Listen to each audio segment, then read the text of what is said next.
Already day 1 থেকেই আমাদের সরকার, পশ্চিমবঙ্গ সরকার শ্রীমতী মমতা ব্যানার্জির নির্দেশে ব্লক প্রশাসন এবং জেলা প্রশাসন রীতিমতো সার্বিক একটা বন্যা হলে যে ত্রাণ থেকে শুরু করে যে সুযোগ সুবিধাগুলো দেওয়ার দরকার আমরা আপ্রাণ চেষ্টা করেছি। তারপরেও হয়তো কারোর মন আমরা ভরাতে পেরেছি, কারোর মন ভরাতে পারিনি। এটা ত্রাণের একটা নিয়মই আছে, কিন্তু আপ্রাণ চেষ্টা করেছি। বিগত দিনেও আমরা দেখেছি 98-এ যখন বন্যা হয় তখন কিন্তু মানুষের হাহাকার তৈরি হয়েছিল। মানুষ পর্যাপ্ত পরিমাণ ত্রাণের দূরের কথা সরকার পক্ষের লোককে আমরা দেখতে পাইনি। এখন প্রত্যেকটা গ্রাম পঞ্চায়েতের মেম্বার সহ পঞ্চায়েত সমিতি, জেলা পরিষদ, এমএলএ, এমপি আমাদের দলে এবং আমাদের যারা ব্লক প্রশাসনে রয়েছে আর জেলা প্রশাসনও রয়েছে, এমনকি পুলিশ প্রশাসন, আইসি সহ পুরো স্টাফ, তাদের সহযোগিতা ছাড়া আমাদের ত্রাণ আমরা গ্রামে গঞ্জে পৌঁছাতে পারতাম না।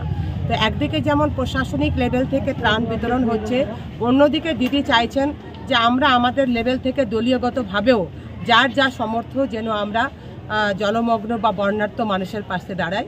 তো আজকে তাই আমি নিজস্ব উদ্যোগে রতুয়াতে দিয়ে এসেছি এবং এখানেও আমি মানিকচকেও দিলাম।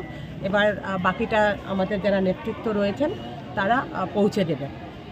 যেটা হচ্ছে ভুতনি ওখানে তো রিং বাঁধের কাজ হচ্ছিল, কিন্তু এখন বন্ধ রয়েছে। কি করব, এখনও কথা বললাম, আমরা আপ্রাণ চেষ্টা করছি।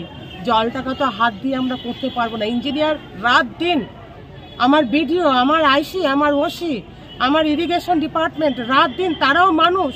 এই ঝড় বৃষ্টি জঞ্জালের মধ্যে দিয়ে তারা দিন রাত পাহারা দিচ্ছে।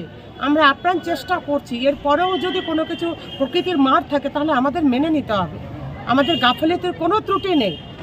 আমরা আপ্রাণ চেষ্টা করছি। আমাদের সরকার দিদি মমতা ব্যানার্জি আপ্রাণ চেষ্টা করছেন এবং সবসময় আমরা মনিটরিং মিটিং করছি।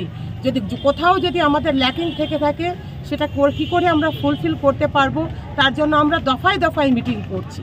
ফলে এর থেকে বেশি আমার মনে হয় না যে সার্ভিস দেওয়া। আমরা যেভাবে নেমে পড়ছি, সবাই অসুস্থ, কিন্তু কেউ নিজেদের দিকে তাকাচ্ছে না। শুধু বন্যার্ত মানুষের জন্য পাশে দাঁড়ানোর জন্য সবাই আমরা চেষ্টা করছি দিদির নির্দেশে। যেটা হচ্ছিল ওখানে হলো কাজটা আজকে সকালে কিন্তু বন্ধ ছিল, সকাল থেকে। না না না, কোনো কাজ বন্ধ নাই, কাজ চলছে। হয়তো বৃষ্টির জন্য লেবার যায়নি, কোথাও কোনো কাজ বন্ধ নেই। এবং যেখানে রেন কাটের খবর আমাদের কাছে আসছে আমরা সঙ্গে সঙ্গে সেখানে বালির বস্তা দিয়ে আমরা সেখানে কাজ করার চেষ্টা করছি।